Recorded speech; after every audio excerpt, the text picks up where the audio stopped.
السلام علیکم ورحمۃ اللہ وبرکاتہ۔ عزیز ناظرین، تو آئیے سیرت کی آج کی محفل کی ہم شروعات کرتے ہیں، جس میں آج کا جو ہمارا عنوان ہوگا وہ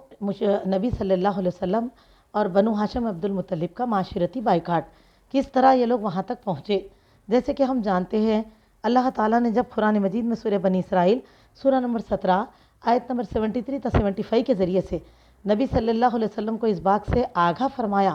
کہ بے شک قریب تھا کہ یہ لوگ آپ کو اس چیز کے متعلق فتنے میں ڈال دیتے جس کی وہی ہم نے آپ کی طرف کی ہے، اور تب یقیناً یہ لوگ آپ کے گہرے دوست بنا لیتے، اور اگر ہم نے آپ کو ثابت قدم نہ رکھا ہوتا تو آپ ان کی طرف تھوڑا سا جھک گئے ہوتے۔ لیکن اے نبی صلی اللہ علیہ وسلم، ایسی صورت میں ہم آپ کو دنیا کی زندگی کا دگنا اور موت کا دگنا عذاب چکھاتے، پھر آپ اپنے لیے ہمارے خلاف کسی کو مددگار نہ پاتے۔ میری بہنوں، اس طرح اللہ تعالیٰ نے مشرکان مکہ کے سنگین غلط ارادوں سے آپ صلی اللہ علیہ وسلم کو آگاہ فرمایا، اور انجام سے بھی۔ میری بہنوں، اس کے بعد رسول اللہ صلی اللہ علیہ وسلم نے ان کے ساتھ جو معاملہ کیا اور ان کے تمام شرائط، تمام باتیں، تمام دعوتی باتوں کا انکار کر دیا، تو اب یہ لوگ اچھی طرح سمجھ گئے کہ اللہ کے نبی صلی اللہ علیہ وسلم اب ان کی باتوں میں آنے والے نہیں ہیں۔ تو میری بہنوں، انہوں نے اب نئے طریقے سے سوچ و فکر شروع کر دی، اور انہوں نے آپس میں مل کر ایک نیا منصوبہ بنایا، اور یہ سوچا کہ کیوں نہ یہود کے ہاں، یعنی اہل کتاب کے علماء کے پاس اپنے میں سے چند نوجوانوں کو بھیج کر یہ معلوم کریں کہ کیا یہ حقیقت میں اللہ کے رسول ہے۔ تو میری بہنوں، اس طرح یہ لوگ علماء یہود کے پاس پہنچے، تو انہوں نے ان لوگوں کو 3 باتوں کے تعلق سے کہا کہ جا کر ان سے پوچھئے، اگر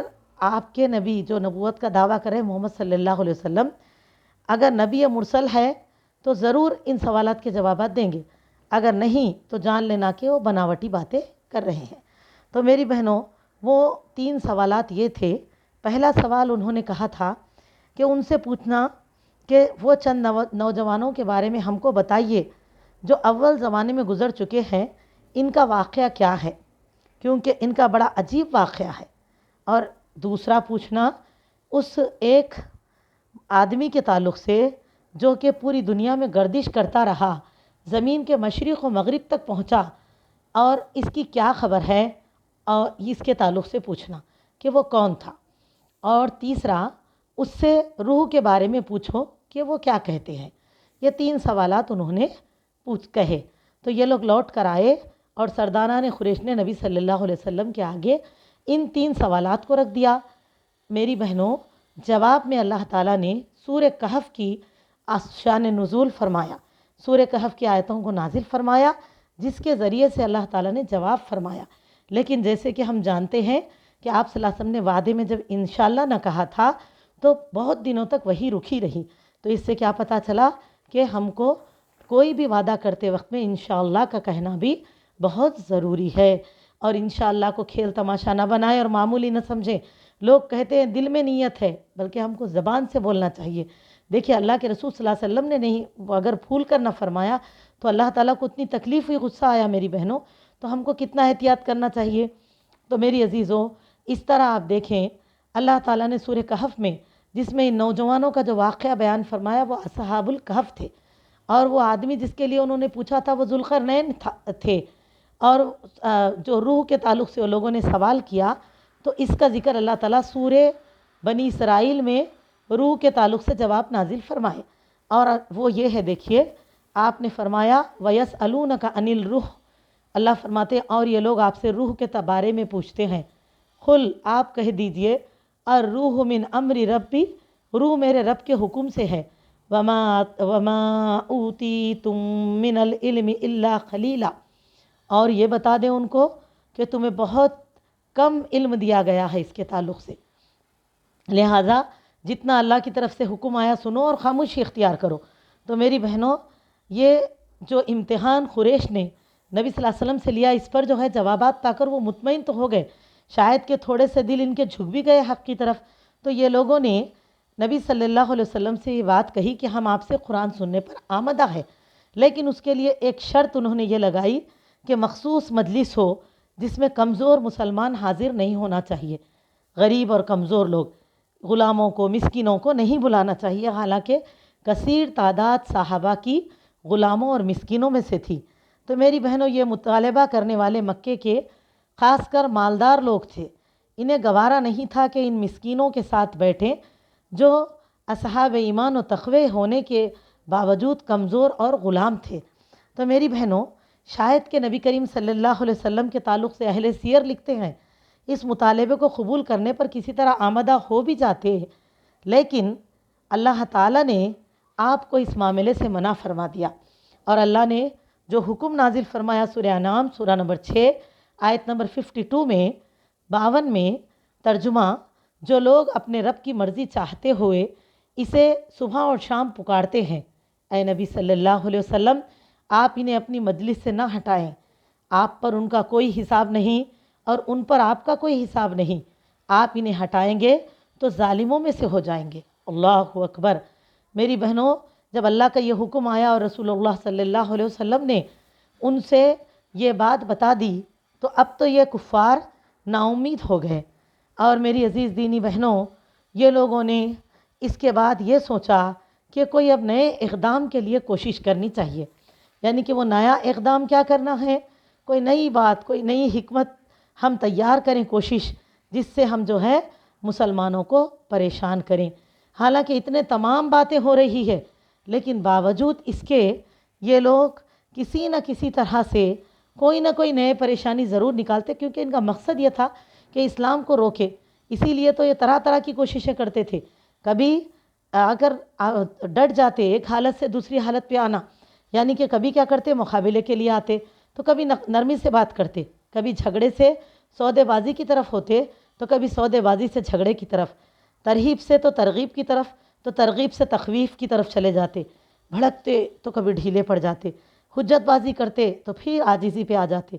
ہم ٹھوک کر للکارتے تو پھر کچھ دو پر اتر آتے، کبھی دھمکیاں دیتے تو کبھی لالچ دینے کی کوشش کرتے، لہٰذا گویا کبھی ایک قدم آگے بڑھتے تو کبھی ایک بار پیچھے ہٹتے۔ کوشش پوری کیا تھی کہ بس کسی طرح کفر کا جو شیرازہ وہاں بکھر رہا تھا اس کو دوبارہ سمیٹ کر صحیح اس کی جڑوں کو جمانا، اور پھر اسلام کا جو پرچم بلند ہو رہا ہے اس کو کسی طرح سے ناکام کر دینا۔ اسی لیے یہ لوگ ہر طرح کی کوششیں کرتے رہے، اور پھر انہوں نے یہ بھی سوچا کہ اگر یہ نہ ہو رہا تو کیا تلوار کا استعمال کریں، لیکن ان لوگوں نے سوچا کہ اگر تلوار کا استعمال کریں گے تو ہماری ہی جڑیں کٹ کے رہ جائیں گی، اس لیے انہیں یعنی کہ اس طرح سے کرنے سے بھی وہ لوگ رک گئے۔ جہاں تک میری بہنوں ابو طالب کا تعلق تھا تو ان کے سامنے جب مشرکین کا مطالبہ آیا تھا کہ نبی کریم صلی اللہ علیہ وسلم کو دے کر ہم میں سے کسی کے ایک نوجوان کو لے لیں، تو انہوں نے انکار کر دیا۔ وہ لوگ کتنے ہی بار کوشش کرے، لیکن ابو طالب نہ ان کی دھمکیوں میں آئے نہ باتوں میں، وہ ایسی شخصیت تھے۔ تو میری عزیزوں، اب یہ سب دیکھنے کے بعد یہ لوگوں نے نئی پلاننگوں کے لیے کوشش کی، اور تمام مشرکین نے مل کر آپس میں بیٹھ کر ایک نیا پلان تیار کیا ان لوگوں نے، اور ان لوگوں نے کیا تیار کیا، یعنی کہ یہ کہا کہ ہم ایسے کریں گے کہ کسی طرح سے مسلمانوں کا، اور یعنی کہ مسلمانوں کا ساتھ دینے والے بنو ہاشم اور بنو مطلب کا جو ہے معاشرتی بائیکاٹ کر دیں گے۔ یہ کہہ کے ان لوگوں نے پلان بنایا، اور ان لوگوں نے یعنی کہ ایک مقام پر جمع ہو کر اس کے لیے ان لوگوں نے مصمم عزم کر لیا۔ لہٰذا اس صورتحال پر غور اور اس کے متعلق فیصلہ کرنے کے لیے وہ لوگ کیا کرے، ایک مقام خفیف بنی کنانہ میں جمع ہوئے، اور سب مل کر اکٹھا ہو کر عہد کر لیے کہ کچھ بھی ہو اب ہم اس بات پر عمل کریں گے، اور یہ لوگ کیا کرے، بنو ہاشم اور بنو مطلب کا بائیکاٹ کرے۔ یہ لوگوں نے کیا کیا، بلا کر ان سے بات کی اور ان سے کہہ دیا، اور ایک پیپر پہ لکھ کر پورے بات کو لکھ دیے، کیا کیا کہ کوئی بھی مسلمانوں سے، اور یہاں تک کہ جو مسلمان نہیں بھی ہے، بنو ہاشم بنو مطلب کے گھرانوں قبیلے والے جو مسلمانوں کے ہمدرد ہے، ان کی سے بھی شادی بیاہ نہیں کرنا، نہ ان کو بیٹے کی بیٹی دینا، نہ ان کی بیٹیوں کو اپنے بیٹوں کو کرنا، نہ ان سے تجارت کرنا، نہ ان سے بات چیت کرنا، نہ کبھی کسی طرح کی کوئی صلح کو ان سے قبول کرنا، نہ ان کے ساتھ کسی طرح کی مروت برتنا، یہاں تک کہ وہ رسول اللہ صلی اللہ علیہ وسلم کو قتل کرنے کے لیے ہمارے حوالے کر دینا مجبور ہو کے، جب تک ان کو ہم پریشان کرنا بول کے یہ لوگوں نے ایک صحیفے میں سب لکھ کر اس صحیفے کو خانہ کعبہ کے اندر لٹکا دیا۔ لکھنے والا آدمی جو تھا اس کا نام تھا بغیث بن عامر بن ہاشم۔ میری بہنوں، جب نبی صلی اللہ علیہ وسلم کو یہ پتہ چلا تو آپ نے اس کے لیے بد دعا کی، تو اللہ کی رحمت دیکھیے، اس کا ہاتھ شل ہو گیا، یا سیرت تجلیات نبوت میں آتا ہے کہ اس کے ہاتھ کی وہ کچھ انگلیاں ہمیشہ کے لیے بیکار ہو گئی جس ہاتھ سے اس نے لکھا تھا۔ اللہ کا سزا کا وہ تو مستحق ہو ہی گیا۔ اس کے بعد ابو لہب کو چھوڑ کر سارے بنو ہاشم اور بنو مطلب، خواہ وہ مسلمان ہو یا نہ ہو، شعیب ابی طالب میں آ گئے۔ گھاٹی تھی شعیب ابی طالب، اس میں آ گئے۔ ان کا دانا پانی سب بند ہو گیا، تاجروں کو ان کے ساتھ لین دین کرنے سے منع کر دیا گیا۔ چنانچہ یہ لوگ سخت مشکلوں کا سامنا کرے، یہاں تک کہ درختوں کے پتے اور چمڑے کھائے، فاخوں پر فاخے کیے، حتیٰ کہ عورتوں اور بچوں کے پھونک سے بلکنے کی وجہ سے ان کی آوازیں باہر تک سنی جاتی تھی۔ ان کے پاس کوئی چیز پہنچ نہیں سکتی تھی، اگر پہنچتی بھی تو چھپ چھپا کر۔ چنانچہ حکیم بن حزام اپنی پھوپھی حضرت ختیجہ رضی اللہ تعالیٰ عنہ کے لیے کبھی کبھی گیہوں بھجوا دیا کرتے تھے، چوری سے، بہت چھپا کے۔ تو یہ لوگ گھاٹی سے صرف حرام مہینوں کے علاوہ یعنی حرمت والے جو مہینے ہوتے نا، باہر نہیں نکل سکتے تھے، اور باہر سے آئے ہوئے قافلوں سے کچھ خرید بھی نہیں کر سکتے تھے۔ لیکن اہل مکہ ان کے سامان کی اس قدر قیمت بڑھا کر لگا دیتے تھے کہ یہ لوگ کا خریدنا مشکل ہو جاتا تھا۔ تو اس طرح کے معاملات پیش آئے۔ ادھر رسول اللہ صلی اللہ علیہ وسلم ان ساری سختیوں کے باوجود بھی اللہ کی طرف مسلسل لوگوں کو دعوت دے رہے تھے، بالخصوص ایام حج میں، جب کہ عرب قبائل پر چاروں جانب سے عرب قبائل مکہ کو آتے، ان دنوں میں اللہ کے رسول صلی اللہ علیہ وسلم اپنا کام برابر فرماتے۔ تو یہ سلسلہ چلتا رہا۔ میری عزیز دینی بہنوں، مشرکین اپنا کام کرتے رہے، اللہ اپنے بندوں سے اپنا کام لیتے رہے، یہ سلسلہ چلتا رہا۔ تو چلیے، اب ہمارا وقت تکمیل ہے، تو ہم اب آج کے ہمارا کلاس کو یہیں پر تکمیل کرتے ہوئے انشاءاللہ تعالیٰ نیکسٹ پیر میں آگے سے جانیں گے کہ پھر صحیفہ کیسے چاک ہوا، پھر وہ بائیکاٹ کے ختم ہونے کے بعد کیا حالات پیش آئے۔ السلام علیکم ورحمۃ اللہ وبرکاتہ۔ صلی اللہ علیہ نبی۔